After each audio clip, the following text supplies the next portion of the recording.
بھینس کی قربانی جائز ہے یا نہیں، بھینسے کی قربانی جائز ہے یا نہیں، اس کے حوالے سے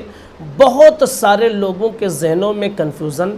پیدا کر دی جاتی ہے، جس کے حوالے سے وہ پریشان ہوتے ہیں کہ بھینس اور بھینسے کی قربانی کر سکتے ہیں یا نہیں۔ یاد رکھ لیجئے کہ جو لوگ یہ کہتے ہیں کہ بھینس اور بھینسے کی قربانی نہیں کر سکتے ہیں، حقیقت میں وہ قرآن کی آیتوں کے مفاہیم اور تفسیر کو سمجھ ہی نہیں پاتے ہیں، اور اسی وجہ سے ان کے ذہن میں یہ خلل پیدا ہوتا ہے کہ آپ بھینس اور بھینسے کی قربانی نہیں کر سکتے۔ سب سے پہلی چیز آپ یہ سمجھ لیجئے، بھینس اور بھینسے کی قربانی بلا شبہ جائز ہے۔ جیسے گائے بیل وغیرہ میں 7 حصے ہوتے ہیں، ایسے ہی اس کے اندر بھی 7 حصے ہو سکتے ہیں، اور اس کی قربانی کرنا بلا شبہ جائز ہے، کیونکہ بھینس اور بھینسا یہ گائے کی جنس ہے، یعنی گائے کے ہی زینڈر میں یہ آتا ہے۔ اس کے حوالے سے آپ یہ سمجھ لیجئے کہ حضرت جابر رضی اللہ تعالی عنہ سے روایت ہے،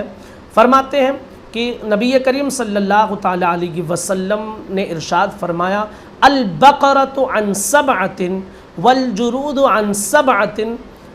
کہ بقرہ جو ہے یعنی گائے جو ہے یہ اس میں 7 حصے ہوتے ہیں، اونٹ کے اندر 7 حصے ہوتے ہیں۔ اب بقرہ جو ہے جسے بقرہ کہا جاتا ہے، اس کے معنی ہوتے ہیں گائے کے۔ تو بقرہ عربی میں جسے کہا جاتا ہے نا، وہ ایک جنس ہے، اور اس کے تحت مختلف قسم کے جانور داخل ہیں، جیسا کہ لسان العرب میں موجود ہے کہ البقر جنس والجاموس نوع من البقر، یعنی گائے بقر، البقر جس کا معنی ہوتا ہے گائے، یہ ایک جنس ہے، ایک زینڈر ہے، اور اس کے اندر اس کی ایک قسم جو ہے، گائے کی ایک قسم یہ الجاموس ہے، یعنی بھینس ہے۔ مسند الفردوس جلد نمبر 2 صفحہ نمبر 124 پر موجود ہے حضرت علی رضی اللہ تعالیٰ عنہ کی ایک روایت کہ الجاموس تجزی عن 7 فی الاضحیۃ،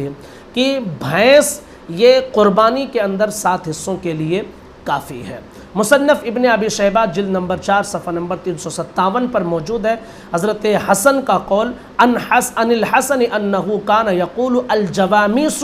بمنزلۃ البقر، حضرت حسن سے مروی ہے، وہ کہتے تھے کہ بھینس یہ گائے کی منزل میں ہے، یعنی جیسے گائے کی قربانی جائز ہے ایسے اس کی بھی قربانی جائز ہے۔ علامہ ابن منذر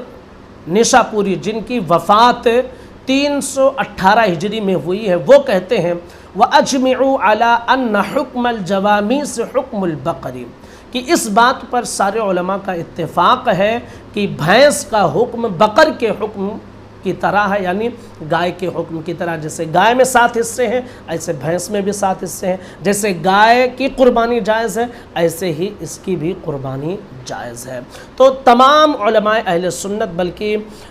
تقریباً سب کے نزدیک